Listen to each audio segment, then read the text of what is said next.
Thank you, Denkfabrik, for being such a fantastic partner to Republica and for having me here today. It is a big honor to host this first session here on the Denkfabrik stage, and a special honor to welcome Olaf Scholz, our Federal Minister of Finance and Vice Chancellor of Germany, to Republica for the first time. A big round of applause, please. And it's an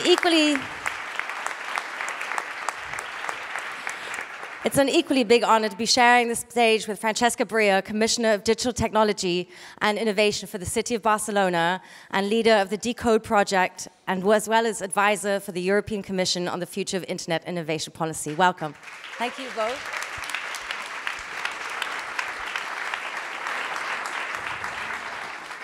Whew. It's fantastic to have you both at Republica, to have you back at Republica, and you joining us for the first time here. Today, we want to talk about a European path toward societal and economic order in the digital age. And reading your publications and position papers, I found that you actually share quite a few topics and positions on these points. So I'm really interested in the discussion that we're going to have here to find out whether there's also some differences, and of course to discussing with you how we can in Europe better collaborate to further these positions. So we want to leave time for audience participation, which is why we also have an empty chair here on stage. So just a first word on format. We're going to be discussing a little bit amongst ourselves. And then if any of you feel that you'd like to contribute to the discussion or you have a question, you're welcome to join us on stage. But if you're feeling shy, of course, you can also ask your question from the audience. Francesca, you're a pioneer in the field of citizen and human rights-centered approaches to defining digital societies, and you're currently calling for this new deal on data. I'd like to start off by learning from you what you mean by that. Great. So first of all, it's great to be here. Thank you for the invitation. Always a pleasure to be back to Republica and see how the festival is growing. So it's finally becoming a really important topic with important people. So one of the things that I'm very happy about is to see that finally we understand that digitalization and technology policy, it's not about some technocratic topic or some bureaucratic thing or just a technology issue, but is a really important political issue. And that's where we're gonna decide about the future social, political, and economic model of Europe. So this is why I'm really happy to have this conversation. So I give a bit of context about what I'm doing in Barcelona. First of all, I'm not Catalan and I'm not Spanish. Sorry for the news. I'm Italian. And I was called by the mayor of Barcelona, Ada Colau, to come to Barcelona to lead the digital policy and the smart city. So it was a role that was created precisely to do that. And basically, she gave me one mission, and the mission was, how can we make sure that technology, data, and technological innovation work for people? So I was very stimulated about the mission because, of course, it seems normal. Of course, this is going to work for people, but that's not how it goes. So I've been working for the last 4 years in Barcelona to try to build an approach about the smart city that doesn't start from technology. It doesn't start from the big tech vendors. So we don't start by putting, connectivity, sensors, big data, and then we ask, why do we need the smart city at all? To do what? But we do the other way around. So we start from our fundamental challenges, like affordable housing, the energy transition, creation of more public space, creation of a participatory democracy, and fight against climate change. And then we put these topics at the core of the agenda, and then we ask, how can we democratize innovation and data in order to achieve those objectives? And to do that, I wrap up a bit. To do that, what we've done is we engage in a large-scale participatory democracy movement. So just some data about that. The city government of Barcelona has an agenda that was created with the participation of 400,000 citizens. 70% of the government action plan came directly from citizens. And we put in place a hybrid model of online democracy through an open source participatory democracy platform called Decidi in Barcelona, and the democracy neighborhood by neighborhood, going there and asking citizens to participate about what matters to them. And the question of data, just to finish the first round, is absolutely important to give back the data sovereignty and the control of data to citizens. So in the Barcelona approach, I mean, the big question that we hear in the future policy is data will be controlled by the big corporations? By the way, there are only giants in the US and in China, no real European champions for the moment, or will they controlled by the state? And we said, none of the two. The data has to be controlled by citizens themselves. They have to have the sovereignty over the data, and then citizens should have the right infrastructure to be able to decide what data they want to keep private and have encryption as a human right, what data they want to share, with whom, and on what terms. And these terms should be this social pact on data. They should be democratically decided with society. Of course, this is music to our ears here at Republica, and maybe just to point out, of course, this includes not only the data we generate ourselves, and nowadays put mostly on private social media platforms, but also all the data that is going to be generated in future, especially in these smart city contexts with sensors all around. So what and who owns that data and what should happen with it? Olaf Scholz, I have to say, to be honest, I was a little bit surprised when I read in a recent position paper the SPD's, so the Labour Party's position on data for all, and the idea that we should be targeting large platforms and maybe even sort of forcing them to give open and share their data for a public service good. Can you explain that position to us a little bit? I think it's all about sovereignty. When we discuss about the development of the digital industries in Europe, it's about sovereignty, because there is a question when we see that all the platforms are not from Europe, and this will have an impact on the development of our continent. But it's also a question of sovereignty of people. And so I was very much impressed hearing what you explained about your experience in Barcelona and the activities over there. And it reminded me about the activities I had when I was the mayor of Hamburg, which is not that far away. But we decided about an open data platform that in the end was successful, but not as successful as you explained it, because the data were not used, though they were public. So I had the imagination when I explained this to this audience, I think some years ago here at this Republica, that many new companies will be built afterwards using the data. It were not that much, to be honest. But what we did was using these experiences to find places for refugees in the refugee crisis with the project together with the university. And we did something similar in using it for participation processes in city development. Coming back to your question, I think that it is absolutely key that we support the idea of sovereignty of the people, and this means that we discuss about data and who owns the data. And if this is just linked to companies who earn a lot of money, not looking for the needs of the people, but looking for the profits of the companies, this will be not enough. And so it's necessary to discuss about a way of democratization, and it may be that it will be very helpful if we give an access to data, even of big companies, which they collected in a certain way for those who will use it for public services, for individual activities of groups in the society.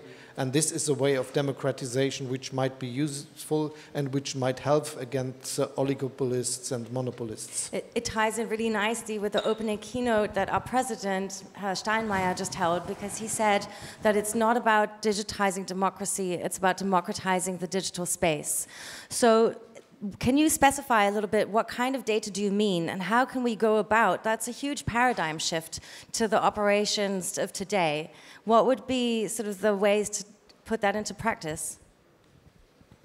There's a lot of data which are collected, which could be used for planning procedures, for the use of people who want to develop services, for instance, to do something different in using houses and things like that.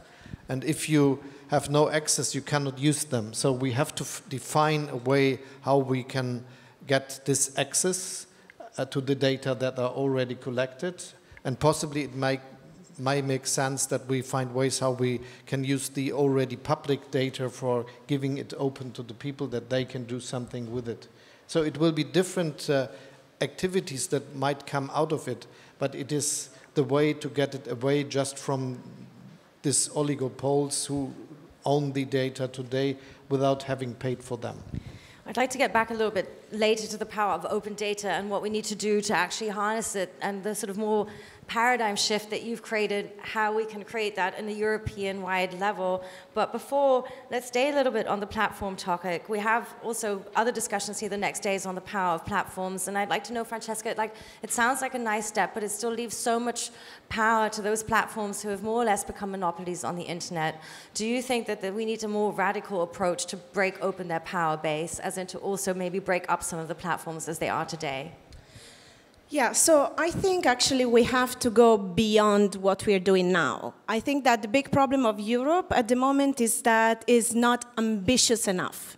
So we haven't laid out a development strategy. We don't really have a digital strategy. We don't invest enough in critical strategic infrastructures of the future. And those infrastructures are exactly connectivity, data, artificial intelligence, that don't have to basically serve just the monopoly power of a few companies. We need this infrastructure and these collective resources in order to tackle climate change and the energy transition, and decarbonizing our economy. I mean, this is going to be a massive challenge that we have, and we need to have this infrastructure and data.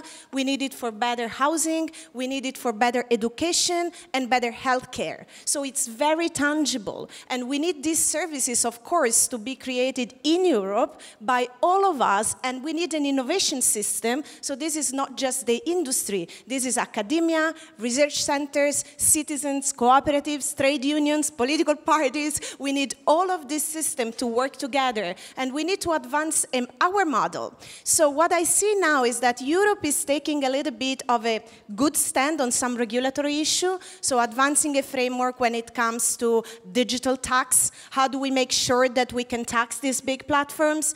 We are taking a good stand in remodernizing competition law and antitrust. We are looking, of course, we have GDPR, which is becoming de facto the privacy standard in the world to guarantee data sovereignty, data portability, and so on. But this is still regulation. I mean, we are trying to use our legal toolbox that we have all the time and say, well, yeah, maybe we fix a bit here. Yes, maybe we do a bit here. But this is not enough. We need a plan, we need to be ambitious, and we need to say, Europe has a different strategy for the digital age. It's not going to be the Silicon Valley data monopolies with all the problems that they're creating about civil rights, privacy, the future of jobs, election manipulations, and so on. But also, we are not going to be the Chinese state with unlimited data collection in the hands of one party. Right? So what is it that we want to do? And I say we want to do a people-centered, rights-based framework for digital Europe that basically is going to be green with workers' rights, women's rights, and citizens at the very core. So that's what we need. I think that deserves applause. I wholeheartedly agree with you, of course, and being proactive in creating alternative solutions, I think, is what we have not been doing enough of in the last years. And I want to get to all those points that you raised, but you gave a very important keyword here, which is digital tax. Now, these corporate, so just to step back a couple of steps before we get to that European path that we're creating for ourselves. It's obvious, internet platforms as Google and Facebook are profiting from our personal data, but they are also profiting from our advertisement money. They are, however, not paying back into our societies. And Francesca just brought up the key word. Why is it that we as Germany have not followed the lead that other European countries, such as France, have taken in introducing a digital tax? First, we, together with France, made the proposal in the European Council that we adopt legislation for Europe, which means that we will have a digital advertising tax, which could be implemented in the European Union in 2021. The idea behind this proposal of Germany and France was that we do this as part of a big negotiation process we have at this time worldwide. There are two debates which are on the international level, in the OECD, in G7, in G20, in the IMF, and all these different areas of international debate on taxation, that we should solve two problems. The first is that the big digital companies and someone else, but they are very important in this field, are not paying anywhere any tax. And this is a problem. So we try to find a solution for minimum taxation, and it's most likely that we will get an agreement on that question on the level of OECD the next year, which we could implement then. And the second level, which is debated today, is that we will find a solution on the reallocation of taxing rights, which is the key question for having a solution for the digital companies. Because today it is the case that we tax corporates where they produce, where they develop their services, where they invent things. And this is, to be very honest, mostly in our countries. But we do not tax them where they are sold, for instance. In the question of the digital companies, there are the two problems. The one I already mentioned, that they don't pay tax in the world. You don't find the place where they do it, more or less. And the second is that they are not coming from our continent, so that the taxing, if it's happening, is taking place somewhere else. And to find a solution for this is part of this international debate. I'm quite confident that we will be successful with this also the next year. But to make it feasible, our proposal was to have a decision on the European level. 3 countries opposed the proposal, and there is an unanimous vote necessary. So we are coming back to this question the next year if we are not finding an international solution. So there are some countries opposing who have their own internet platforms interests to protect, whom we might usually sort of see in the group of collaborators but are out, for instance, Sweden, if I'm correct, because they have platforms such as Spotify and they want to protect their economic interests there. But I still don't quite understand why, if this is brought forth with other countries in the EU who have then introduced national policies, Germany hasn't done the same. Like, why don't we follow the French model before we reach this international agreement, which I'm really happy to hear you're very hopeful about, because I'm afraid not everybody shares that hope. I think it's necessary to find an international solution, because it may be up to 20% of the corporate income tax we have today in Germany, which we could not collect anymore if there is an international agreement that taxes should be collected where the markets are, because we are the exporters. And this is also the question for Sweden. They say we are one of the big exporters of the world, a small country, but a big part of our GDP is from exports. And so we don't want to have a solution which will have a retaliation later. So it's basically all those physical goods that we export all across the world that are making it a bit harder for us. We also export services from here, and this is really a big importance. But we have to find a solution, and anyone should be very clear. This is the decision we took, and we announced to anyone. We tried to get an international agreement, and it looks that we will get it because there's a lot of support in the world, and anyone knows that this is a new phenomenon that has to be solved. But if we won't reach it, we will go back to find a solution on the European level, and if this will not work, on the national levels of those countries who are willing to participate. But to be very honest, I'm absolutely confident that we will get an agreement, because the problem is not just ours, it's a problem all over the world. I hope you're right, because I would assume that we need those euros, those tax paid by the big corporate platforms to fund these alternative infrastructures that you, for instance, speak about. Yes, so I would go beyond that again. So I think, obviously, we need to tax these companies, but also, as it was said before, I mean, this is a massive problem. So if you look only at the GAFA, I mean, tech platforms from China and US, you see they have a market capitalization of around $3 trillion US. $1 trillion is offshore.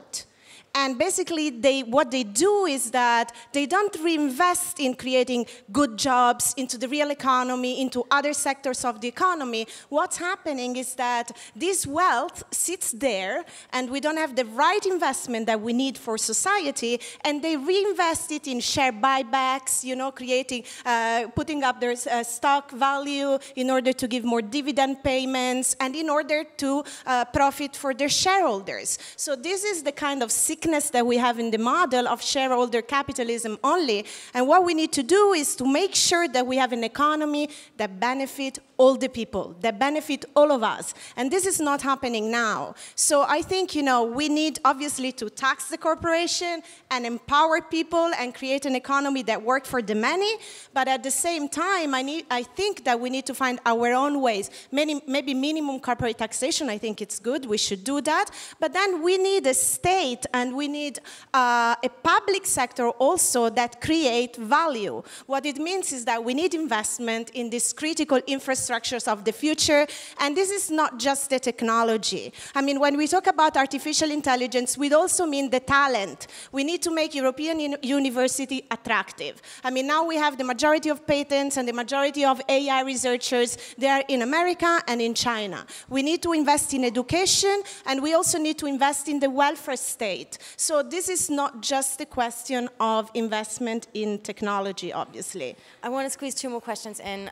Francesca, do you also agree that there's been a kind of apathy looking at the internet platforms the US has pushed our way and around the world, and not just looking at the infrastructure, but also on the platform level to say, there's no point in building alternatives or public infrastructure models because that's there already.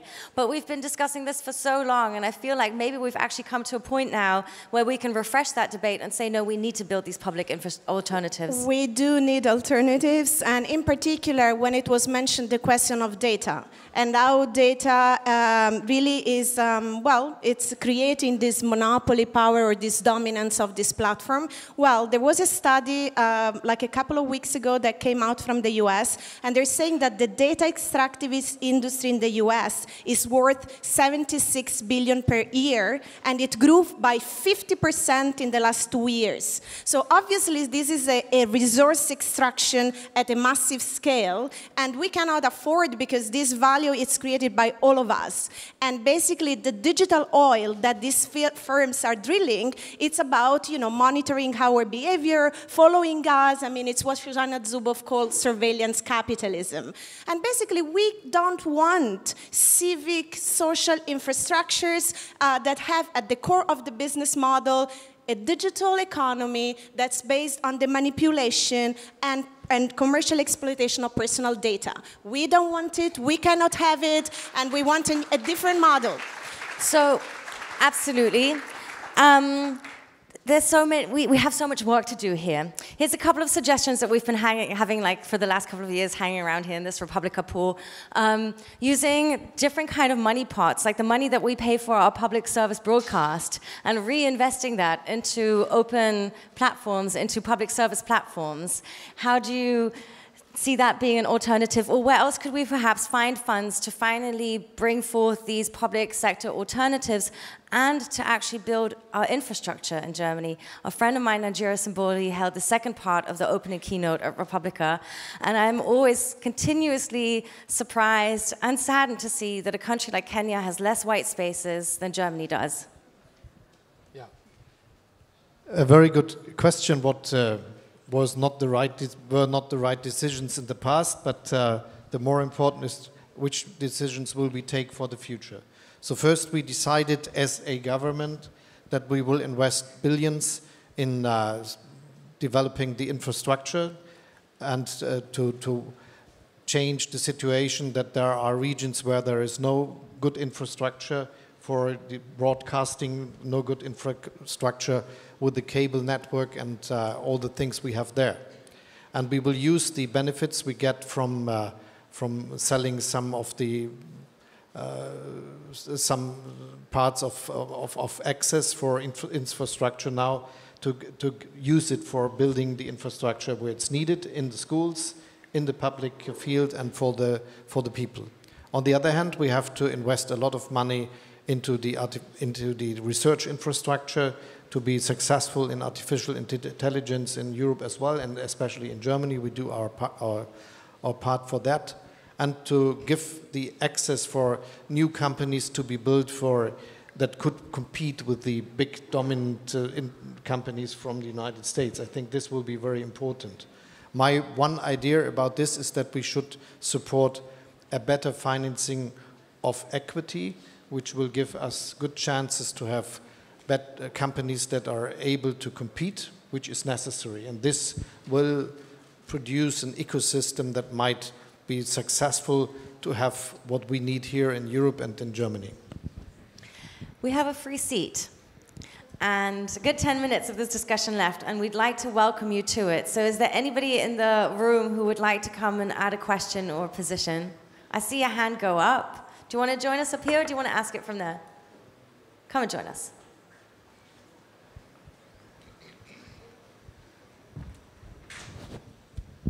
Thank you. I'm Catherine Miller. I'm from .Everyone. We're a think tank in the UK. And I wanted to ask you, Mr. Scholz, about this idea of forcing the platforms to open up their data. Because one thing that concerns me a bit at the moment, at the way that we see kind of digital policy making take place, is that we have the big ideas like that, but how do you do it? And I think unless we make policy where you can really say, okay, yes, we want the platforms to open up, and this is the way that we can do it, and sort of have a technological literacy to that proposal, it doesn't work. So can you explain in more detail how exactly you would get platforms and the monopolies you talk about to open up their data? Yeah, thank you for the question. There is a proposal saying that if there is a certain size of these big companies, it is necessary that they open the data they have for public use in a special way.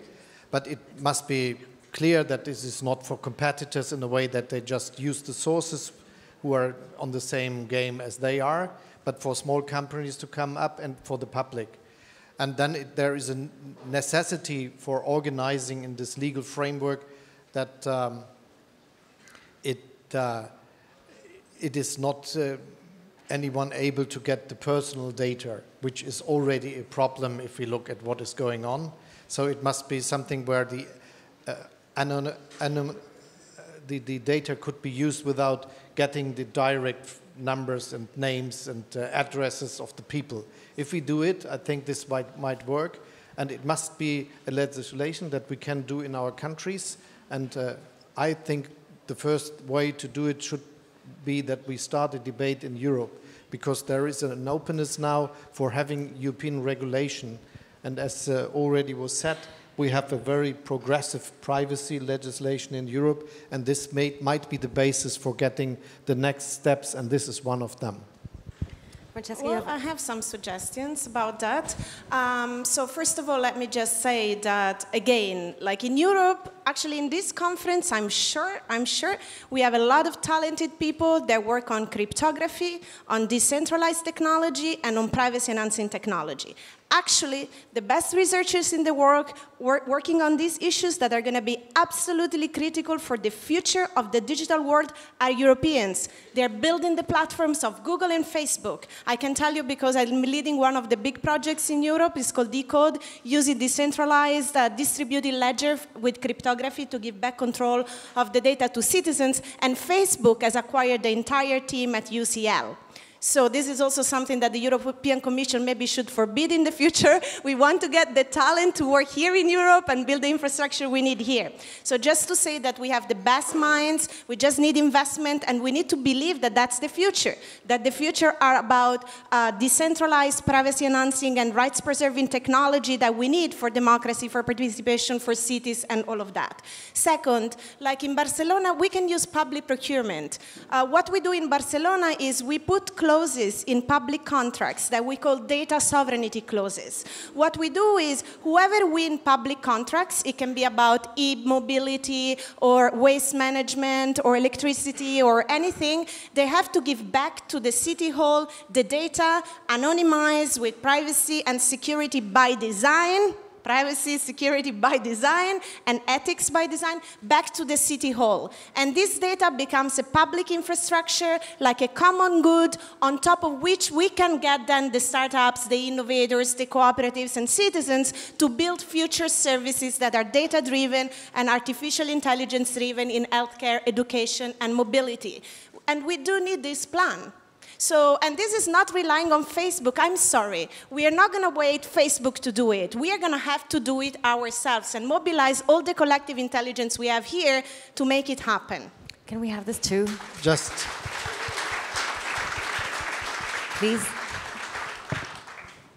It's very good to hear that, but let me just add a small sentence. In Germany, we need to be more open that we support the ideas you say about Barcelona, but do not produce legislation forbidding ourselves to use the data which are already public.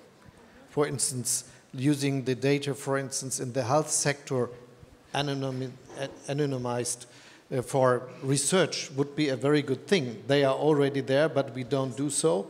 We build new infrastructures to collect new data without using the ones we have. Possibly this is something we might think about again, because it would be a big problem if then 5 years from now or 10 years from now, some private big companies produced all this data and own them, but the ones we already had in the starting point, which were more or less public, are not used. This could be a mistake. So we should use this democratic debate to rethink what we have decided about using data which are public.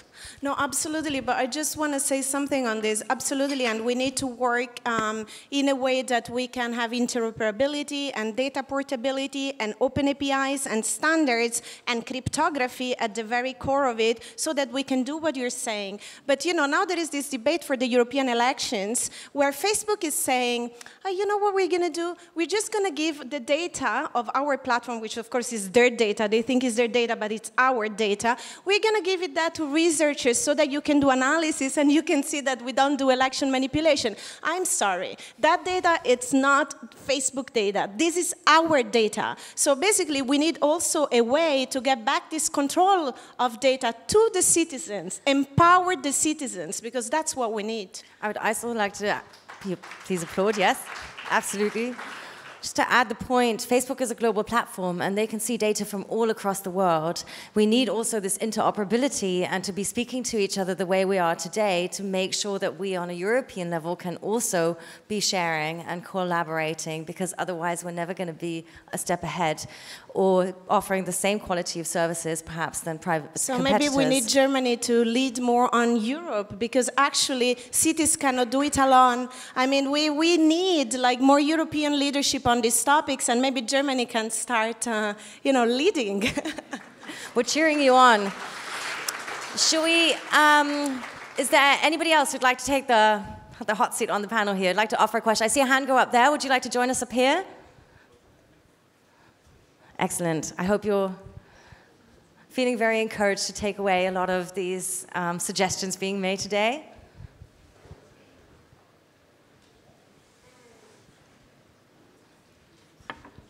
Thank you. My name is Arnim Schachtschabel, and I have a question to you, to the open data project you lead.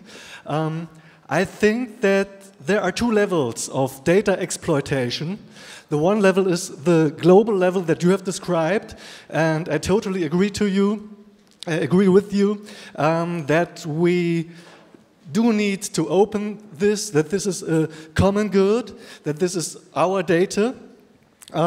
So I really do appreciate this approach, but my question is, there is a second level of data exploitation, and it's a very individual level. And there is a huge gap of power. When I, for example, want to make a contract with an assurance, they know everything about me, but I do not know anything about them. So do you have a concept to have more control about this very individual approach. Thank you. Yes, so I mean, there can be other suggestions, but obviously I think there is a big power imbalances when it comes to what these big platforms know about us and our control over the data. So I think what we are doing, for instance, I give you a practical approach in Barcelona, is that we're trying to make sure that cities can be custodians of digital rights of citizens. So in that sense, we are actually using advanced cryptography, homomorphic encryption, attribute-based cryptography to make sure that the citizens are the one that can decide what data they want to keep private, and so this data they just keep it for themselves, what data they want to share, with whom, and on what terms. For instance, you want to share your mobility data with the city because you know that the city is going to improve public transportation.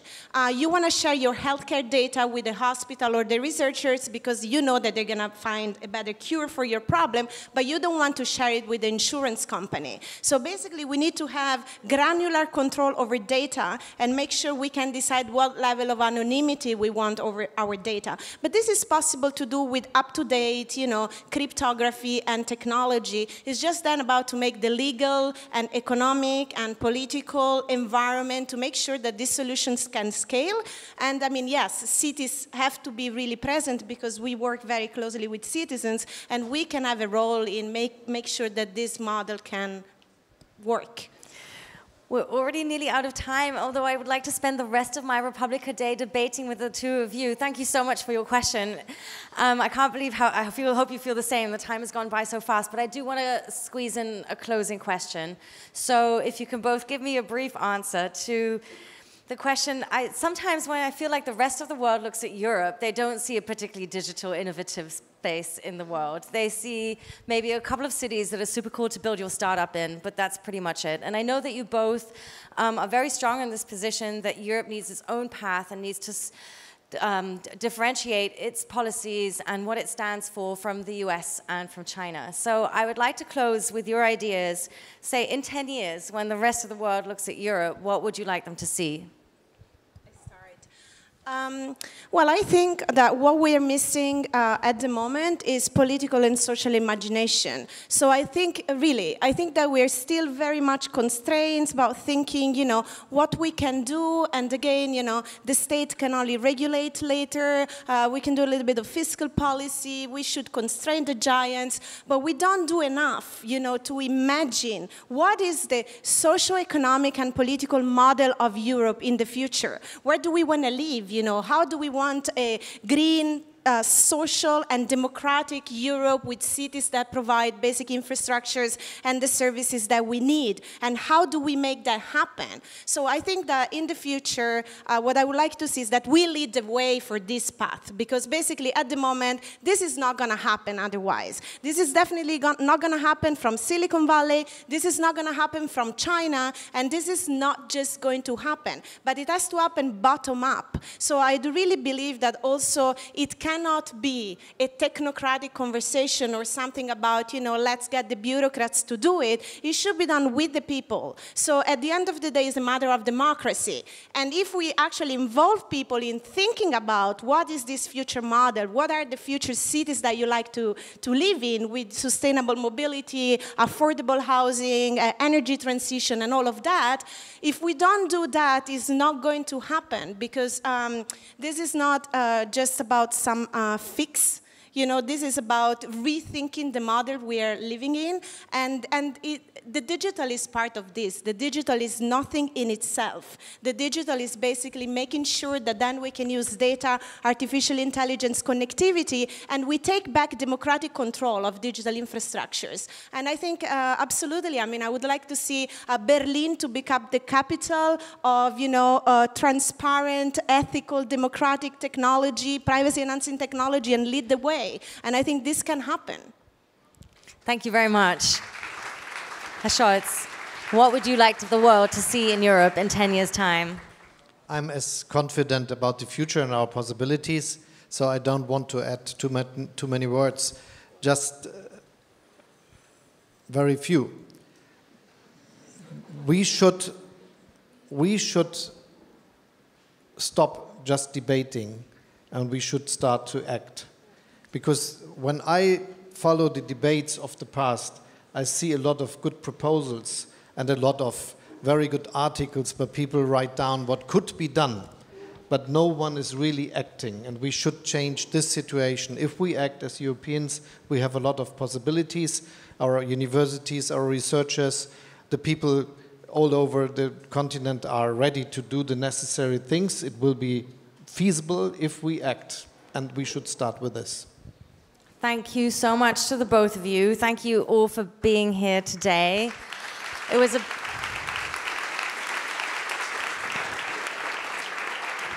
Like I said in the beginning, a very big honor to be on stage with you. Thank you very much for joining us at Republic this year, and I'm looking forward to seeing your other sessions coming up. So don't miss Francesca's other sessions in the Republica program. Have a great day here at the Denkfabrik and at the rest of Republica. Thank you.